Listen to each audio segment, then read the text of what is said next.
UFC for over 10 years. I fought the best in the world. I've had my ups and my downs, but you can't keep a good man down. When is Bisping gonna get his shot? I do believe in destiny. People don't know the road I've been on. I know I'm a loudmouth idiot at times. I can be a dick, I know I can, but I'm just out here trying to look after my family, look after my children, and give them the best life possible. With the only way I know I can. This is what I do, I fight. I don't do anything better in this world than fight. I will perform. I will give you what you paid to see. Everybody wrote me off. Nobody gave me a chance, but I never stopped believing. 大家好，老师从业中医男科30余年，帮助了数千名海内外华人朋友通过中药调理重回男性雄风。如果你也存在房事时间短、勃起无力、硬度差、中途疲软、肾虚、前列腺炎等问题，现在就加中医老师微信574-993-200，纯中药，一人一方，治根治本，帮助你持续坚挺20至40分钟，补肾壮阳，延时助勃，彻底告别快男软男。记住微信574-993-200。You were watching Minecraft on Mummy's phone. So, my next fight, do you think I'm going to win or lose? I'd like it if you said, I think you're going to win, Dad. No idea. Callum, do you think I'm going to win or lose? I reckon I'll win. You reckon? Can I have somebody with a bit of, Ellie, don't let me down. Am I going to win or lose? You're going to win.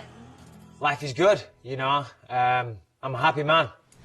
I've got a beautiful wife, 3 children. Let me feel your muscles. Whoa, and this one, oh, that one's even bigger. Successful career, what more do you want? I started doing this when I was 8 years old. To finally be world champion, to be recognised by the best organisation in the world, yeah, it means a lot, it really does. But, I'm still same old Michael Bisping from Clitheroe.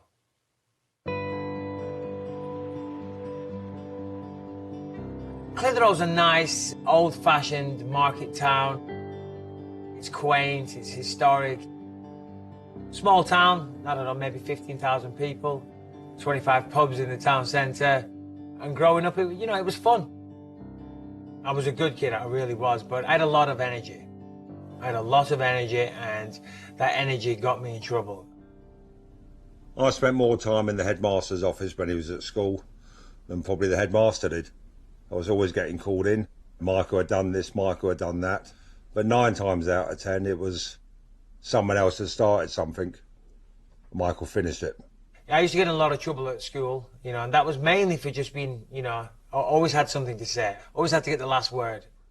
He was lippy, he could reduce people to tears, either with his fists or with his mouth. He got into martial arts when he was about 7. I never really had an interest in studying or schoolwork at that time. The teacher would be like, why didn't you do your homework? And I'm like, sorry, sir, I went to Nottingham last night to do jiu-jitsu. And he was like, don't lie to me, Bisping. No one goes to Nottingham to do a jiu-jitsu class. But we did, my dad did, because he recognised I had ability and wanted to get me the best training possible. I used to have to take him all over the country to competitions. He was competing as a 13-year-old. He'd been the under-13s, he'd been the under-14s, he'd been the under-16s, and normally get like the silver medal in the adult. Yes! That's if he didn't win it. But then he got to about 16 and he discovered there's other things in life for a 16-year-old boy to do. Left school and then did a series of dead-end jobs. Labouring, Tyler, you name it, he did it. I was working at a factory in Clitheroe, and Rebecca was in the offices, and I started spotting her around on a night out here and there, so I'd go off and say hi and, give up my best cheesy chat-up lines. He was confident, funny. He just instantly made me a very happy person. We knew we were meant to be together. We moved in, I got pregnant with Callum. And then, of course, Callum was quickly followed by Ellie, and we had 2 children. That was a massive thing for me. It's not just about you anymore. You're trying to provide for a family and trying to give them the best life you can. And working minimum wage wasn't going to get that done. He wanted to be able to provide a really nice life for them, and he just couldn't at that time, and it was frustrating for him. I actually tracked down my old jiu-jitsu coach, a guy called Paul Davies. When I was a kid, this guy always said I could go on and be something special. And he said to me, he said, Michael, since you've been away, the UFC has exploded. He said, you've got what it takes to go on to be world champion. He said, you'll make tons of money. He asked me my opinion, and I said, it's not down to me. I said, it's down to, and I pointed to his now wife. She's the one that's working. You know, you're not going to earn a lot. I said, why do you want to do it? And he said, well, I don't want to be sitting on the same settee in 10 years' time thinking, what if? I knew I could do this. I knew I could fight. Combine that with my martial arts, combine that with my temperament, combine that with my competitiveness. Anything I'm doing, I have to win. I started training and applying myself. I had to fight though. Training is one thing, but I had to make some money. I started booking fights, and my first fight, I remember it was at an event in Newcastle. The fight went my way, I knocked him out in about 30 seconds. And my next fight was a few weeks later, boom, again, 30-second knockout, and then again, and again. In his early pro fights, he was unstoppable. There didn't seem to be anybody in Europe that could touch him. Oh, and it looks like Bisping had a time drop. He was fast, aggressive, and he could hit. This is very close. Bisping with a good knee, and that's it. I became the Cage Rage World Champion. I got the Cage Warriors World Belt. I was tearing through the UK scene. I was winning fight after fight, and all the while my skill set was getting better.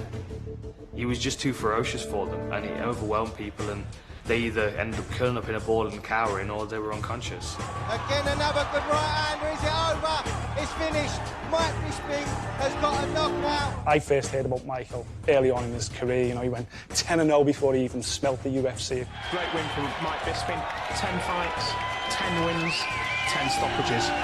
The whole of the UK MMA scene was really kind of bubbling about him. I think by then we knew we had something a little bit special. He was literally jumping from one promotion to the other, which is why he collected so many belts. He wasn't satisfied just to be the Cage Rage champ, just to be the Cage Warriors champ. Mike wanted to stay busy. He wanted to win everything. He was trying to prove a point. Number one. Pretty much any title that there was to have in England, I owned at that time, so there wasn't much more I could do domestically.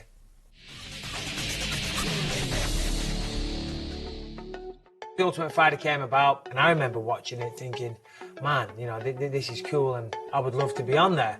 Season 3, they were having open auditions in the UK. I went there to the auditions, and, you know, all the other light heavyweights there, anyone that was decent, I'd beaten them all. I'd beaten them all inside the first round. When Mike signed up for TUF, obviously UK MMA was super excited. You know, this was what we were waiting for. We wanted one of our guys to go over there and prove to the Americans that we could hang with them. I've never been to America before in my life, and here I am on a reality TV show in Las Vegas. With 16 other fighters living in the house. Come on, that's a good time to me. My name's Mike the Count Bisping. I've fought halfway across the world for this. There's one thing I've always been good at, and that's been fighting. I feel I've got what it takes to make a real living out of this, you know, a real career. First time I met Michael Bisping was getting ready for that season of The Ultimate Fighter, season 3. And I liked him. I liked his personality. I liked his fighting style. Stop right there. Stop right there. That's it. I was into Bisping right away. Michael just kind of stepped in there and dominated it. Stop right there. Stop right there. Right out the gate, we figured we were going to have a guy who was probably going to be a champion. It's now come down to this one defining moment to see who will be crowned the Ultimate Fighter and go on to receive a 6-figure contract with the UFC. When the fight was just about to start, I was in the octagon. I remember looking up at the lights, and I nearly fainted. I was so nervous because so much was resting on this. My coach at the time said, Michael, just take a deep breath, deep breath. So I started taking deep breaths, and I started to relax. And then he said to me, he said, Michael, remember, every single piece of training you've done has come down to this moment. And then that sent me off the deep end again. I'm like, not the correct advice to give me right now. Oh, big knee. How is Haynes still standing? Oh, Haynes is in trouble. It's all over. Michael Bisping. It's the Ultimate Fighter. I was so pleased for him. That's all he wanted, was getting the UFC. He wasn't looking beyond that, you know. To be here standing tonight as the champion is just an absolute dream come true. I don't know what else to say. It was definitely the start of something big when Michael won the season, because all of a sudden the US would take us seriously. You win the six-figure contract with the Ultimate Fighting Championship. UK MMA was kind of validated on the international stage. It had arrived because of Michael Bisping's success. Hey, thanks, Dana. Thank you, buddy. Even though I'd won the Ultimate Fighter, the prize is a contract. You earn money, but you have to fight to earn the money.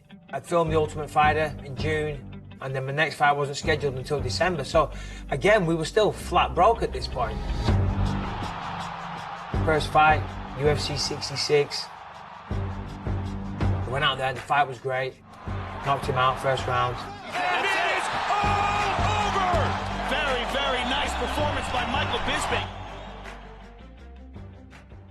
Backstage, I get a message. Dana and Lorenzo want to see you.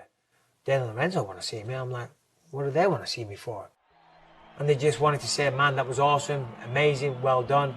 And they handed me an envelope. And they went, open it, you know. And inside there was a check. I think it was $80,000. I'd never seen that type of money in my life. It brought a little tear to my eye, you know, it was amazing. But then I ran out and Rebecca was sat in the stands by herself, and I felt so sorry for her. You know, she'd come all this way. And anyway, I sprinted up the stands and, you know, to share that with Rebecca. It was a good time. It wasn't about the money, it wasn't, you know, it was about this journey we'd been on. Hardship, borrowing money, and parents and this and that. And here we are now in Las Vegas, you know, with, you know, $100,000 in my pocket. You know, it's like, told you, babe. I was just so proud of this man that he's gone and achieved all of this, and it's finally paid off. It was just a happy moment.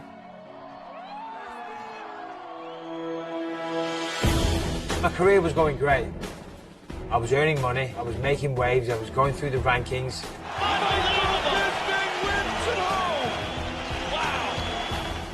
The decision to move to middleweight was a great one. As a light heavyweight, he was aggressive and he was powerful. As a middleweight, he could keep a pace on people that they just couldn't stand. Relentless once again, Bisping. I was able to let free with my fighting style a little bit more. Down he goes! Successful debut, impressive stoppage. My next one was a stoppage. Michael Bisping wins here in London. From the moment I dropped down to 185, I had my eyes on becoming champion.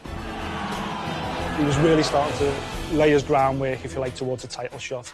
You know, 3 fights undefeated against named fighters as well, which gave everybody hope that we had this world champion in waiting.